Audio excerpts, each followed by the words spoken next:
కాదా అంటూ చూడదు లోకం గాయం చేసే వేళలో.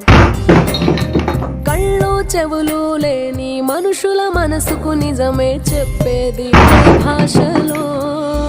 సుడిగాలికి ఉడికింది